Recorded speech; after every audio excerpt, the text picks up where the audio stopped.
You know that friend who always cancels plans? The one who's tired again, not feeling well, or says, maybe next time. It's easy to think they're avoiding you, but most of the time, they're protecting something, their energy. If a Friday night in pajamas sounds better than a Friday night out, you're not strange, you're understood. Today, we're breaking down the psychology of people who genuinely love staying at home. The ones society labels as boring, but science explains in a very different way. Here's the key difference. Extroverts recharge around people. Noise, movement, conversations, that's fuel for them. But introverts, and those who prefer solitude, recharge in quiet. Even enjoyable social moments slowly drain their energy. Home isn't just comfort, it's the only place their battery actually refills. Psychologists call this optimal arousal theory. Some nervous systems need more stimulation to feel alive, others need less. It's not fear, it's not laziness, it's biology. But introversion isn't the whole story. Many people love staying home because it gives them control. Outside, everything is unpredictable. Loud environments, sudden changes, forced small talk with people who aren't really listening.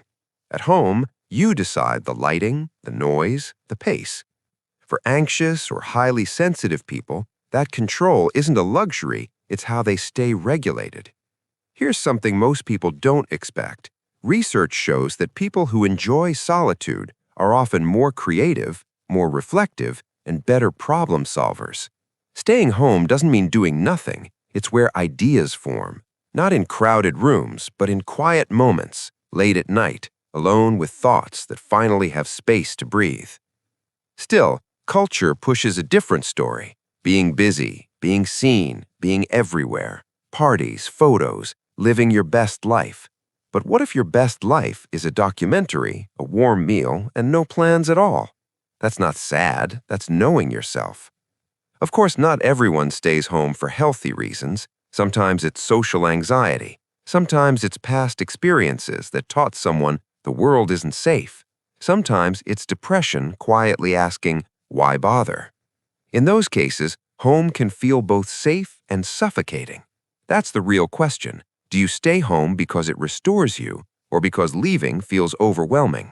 One is peace, the other is hiding.